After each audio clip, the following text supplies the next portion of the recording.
Bonjour, alors aujourd'hui on va voir comment télécharger et installer Visual Studio Code et on va exécuter une première application C# avec Visual Studio Code. Alors juste avant de commencer, entre parenthèses rapidement, donc la différence entre Visual Studio Code et Visual Studio. Donc Visual Studio Code c'est tout simplement un éditeur de code, donc il nous permet d'écrire du code bien formaté, avec indentation, avec l'autocompletion et le debugging.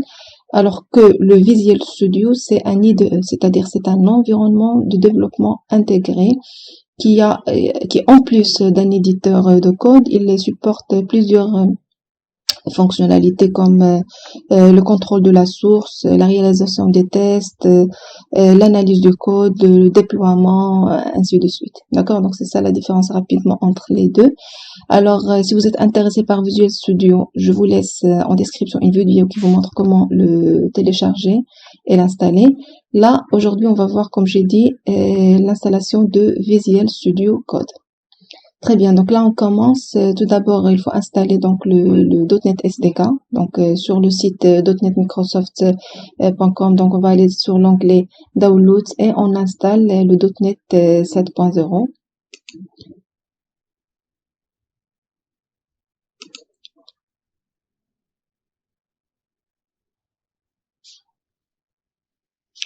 Donc une fois téléchargé, on relance l'installation.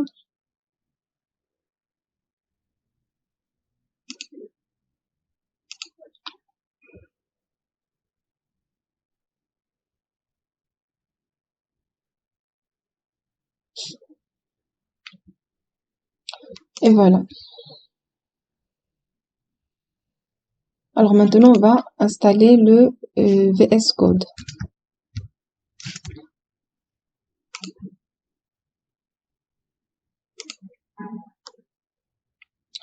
Très bien, donc là pour moi, je choisis la version pour Windows.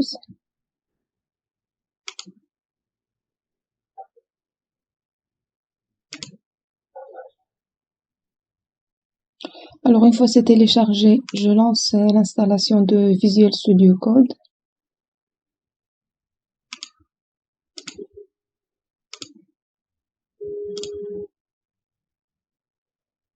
Donc là, il me demande si je veux créer une icône sur le bureau, ajouter cette option ouvrir avec code, d'accord, et je clique sur suivant.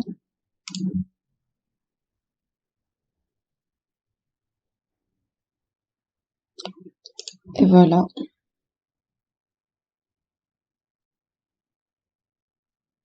Et voilà, donc là c'est l'interface de Visual Studio Code. Donc là, la première des choses, il faut ajouter les extensions que vous voulez, donc selon comment vous voulez utiliser Visual Studio Code.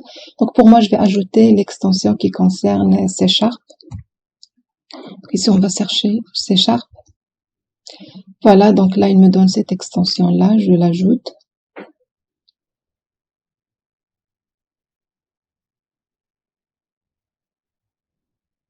Très bien, donc la première extension est ajoutée. Donc là, j'ajoute également cette extension-là pour l'autocompletion qui va nous aider à écrire le code.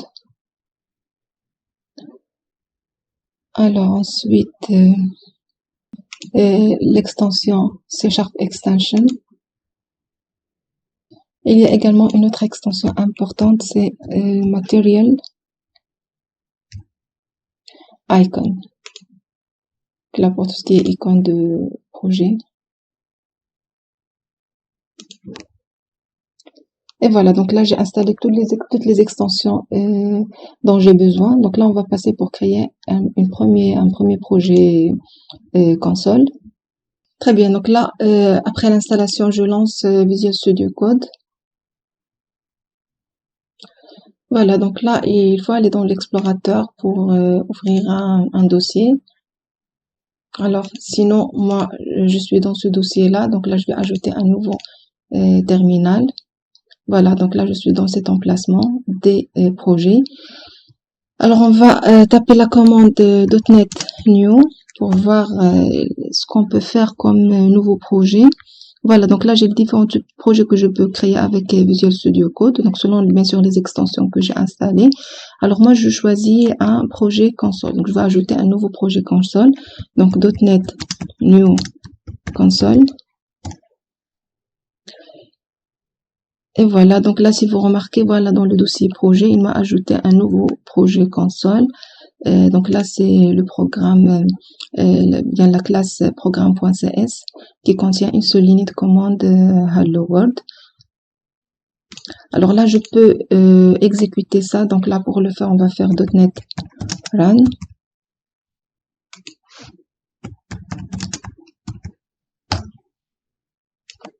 Voilà de ce qu'elle m'affiche, Hello World. Et si vous remarquez, il y a un dossier qui a été ajouté, le bin, d'accord? On peut l'ouvrir de cette façon-là. Voilà, donc là, c'est le dossier bin, alors qui contient un autre dossier debug. Et ici, vous allez voir qu'il y a un fichier exe qui a été créé, projet.exe. D'accord? Très bien, donc là, c'est tout pour la vidéo d'aujourd'hui. Si vous êtes intéressé par le langage C# ou bien la programmation web ASP.NET MVC, je vous laisse en description les liens vers ces formations.